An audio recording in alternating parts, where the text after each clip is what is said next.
আজকে আমরা আলোচনা করব ডেটা এনক্রিপশন নিয়ে। এনক্রিপশন মানে কি? এনক্রিপশন হচ্ছে ডেটা গোপনীয়তা রক্ষার উপায় বা ডেটাকে গোপন করা। সাধারণত আমরা যেই টেক্সটগুলো পাঠাই তাকে বলা হয় প্লেন টেক্সট। তারপরে এই টেক্সটটাকে যদি কোনো পদ্ধতিতে গোপন করা হয় তখন তাকে বলা হয় সাইফার টেক্সট। তো এর মধ্য দিয়ে যে কাজটা করা হয় ওটা হচ্ছে এনক্রিপশন। এনক্রিপশনের মাধ্যমেই কেবল ডেটাকে গোপন করা হয়। তো এখানে আমরা দেখতে পাচ্ছি যে ইংরেজি যে লেটারগুলো আছে ওই লেটারগুলো লেখা রয়েছে এবং হচ্ছে এখানে নাম্বার।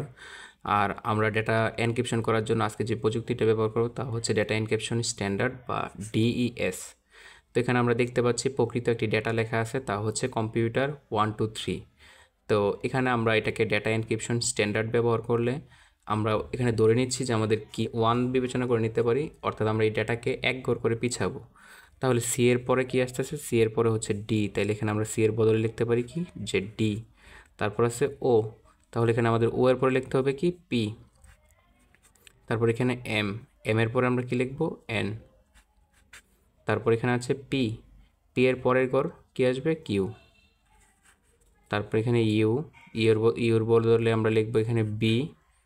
তারপরে আছে এখানে টি, টি এর পরের ঘর ইউ। তারপরে আছে এখানে ই, ই এর পরে আসবে কি এফ। তারপর এখানে আছে আর, আর এর পরে আসবে এস। আর ওয়ানের এক ঘর আমরা পিছালে ওয়ানের পরে টু এবং টু এর পরে কি থ্রি আর থ্রি এর পরে ফোর। তো এখানে আমরা দেখলাম কি কম্পিউটার 123 লেখাটিকে আমরা এনক্রিপ্টেড করলাম। এই লেখাটা আমরা দেখতে পাচ্ছি অর্থবোধক কোনো কিছুই না, অর্থাৎ আমরা এটা দেখে হয়তো প্রথমে বুঝতে পারবো না। যখন আমরা এই ডেটাটাকে ডিক্রিপ্ট করব তখন আমরা আবার বুঝতে পারবো যে এখানে কী লেখা রয়েছে, কী লেখা ছিল। তারপর আমরা এখানে আরও একটি লাইন দেখতে পাচ্ছি, হ্যালো হাউ আর ইউ। তো হ্যালো হাউ আর ইউ এটাকে আমরা এখন এনক্রিপশন করব। কি ব্যবহার করব কি টু। তাহলে এইচ এর পরে যদি আমরা টু ব্যবহার করি কি, অর্থাৎ এইচ এর দুই ঘর এক দুই, এখানে এইচ এর পরে আমাদের লিখতে হবে জে। ই থেকে আমরা দুই ঘর আগালে ই এর বদলে এখানে কি লিখব জি।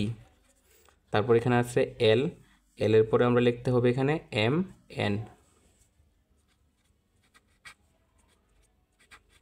তারপর এখানে আছে ও, ও এর পরে আমরা লিখবো এখানে কি কিউ।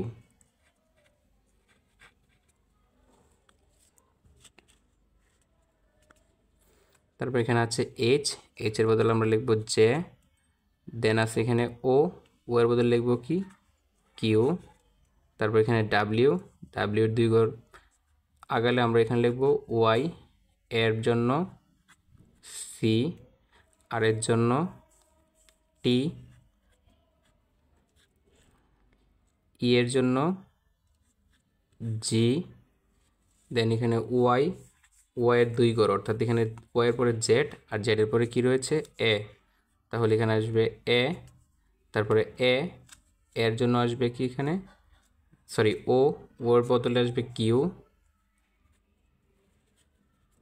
তারপর আছে এই জায়গাতে ইউ, ইউ এর দুই ঘর, তাহলে এখানে আসবে কি ডাব্লিউ।